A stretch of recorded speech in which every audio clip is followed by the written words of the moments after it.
तो आखिरकार चिराग पासवान चाहते क्या हैं? क्या चिराग पासवान एनडीए से बगावत करेंगे? क्या चिराग पासवान प्रशांत किशोर से हाथ मिलाएंगे? दर्शकों, बड़ी खबर सामने आ रही है बिहार से। चिराग पासवान ने नीतीश सरकार पर निशाना साधा है। उन्होंने कहा कि बिहार में एक के बाद एक आपराधिक घटनाओं की श्रृंखला सी बन गई है। प्रशासन अपराधियों के सामने पूरी तरह नतमस्तक दिख रहा है। सबसे बड़ी बात यह है कि ऐसी घटनाएं कम क्यों नहीं हो रही हैं। बिहार में हत्या, लूट, अपहरण, बलात्कार की घटनाएं लगातार हो रही हैं। चिराग पासवान यही नहीं रुके।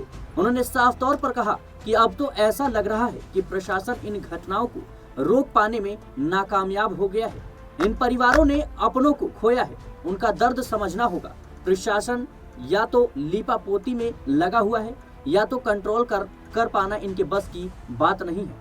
दर्शकों, इसके बाद जो कुछ भी चिराग पासवान ने कहा वो अपने आप में दिखाता है कि एनडीए में चुनाव से पहले ही फूट पड़ने की स्थिति नजर आ रही है। चिराग पासवान ने कहा कि मुझे इस बात का दुख है कि मैं ऐसी सरकार का समर्थन कर रहा हूं जहां अपराध पूरी तरह बेलगाम हो चुका है। यहां बिहारी सुरक्षित नहीं है। जरूरत है कि सरकार समय रहते चेत जाए। आपको बता दें दर्शकों कि बिहार में पिछले कुछ दिनों में हत्या की कई घटनाएं सामने आ चुकी हैं, जिसके बाद इस पर सियासत भी हो रही है। जहां विपक्ष नीतीश सरकार को कटघरे में खड़ा कर रहा है, तो वहीं चिराग पासवान भी नीतीश कुमार के खिलाफ नजर आ रहे हैं। बीते दिनों पटना के एक प्रसिद्ध व्यापारी गोपाल खेमका की बदमाशों ने गोली मारकर हत्या कर दी थी। हत्या को अंजाम उस वक्त दिया गया जब खेमका अपनी कार से अपार्टमेंट के बाहर उतरे थे। जैसे ही वह कार से उतरे वैसे ही बाहर हेलमेट लगाकर खड़े बदमाशों ने उन्हें गोली मार दी और मौके पर ही उनकी मौत हो गई। जिसके बाद इस घटना पर सियासत भी बिहार में खूब हुई। इस घटना को लेकर विपक्ष ने नीतीश सरकार पर सवाल तो खड़े किए, लेकिन साथ ही साथ चिराग पासवान भी बरस पड़े।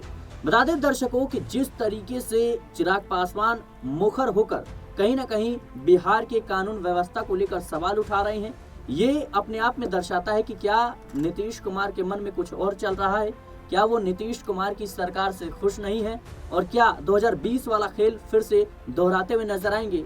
ये कई अहम सवाल हैं, क्योंकि देखा जाए तो बीते कई दिनों से चिराग पासवान प्रशांत किशोर की तारीफ कर रहे हैं। कहते हैं कि वो जात पात से ऊपर उठकर काम कर रहे हैं। इसके अलावा चिराग पासवान ने हाल ही में कहा था कि उनकी एक अलग पहचान है और ऐसे नेताओं की बिहार में जरूरत है। उधर प्रशांत किशोर भी कहते हैं कि चिराग पासवान अगर बिहार की राजनीति करना चाहते हैं तो वो केंद्र की मोदी सरकार से इस्तीफा तुरंत दें और आए बिहार चुनाव लड़े।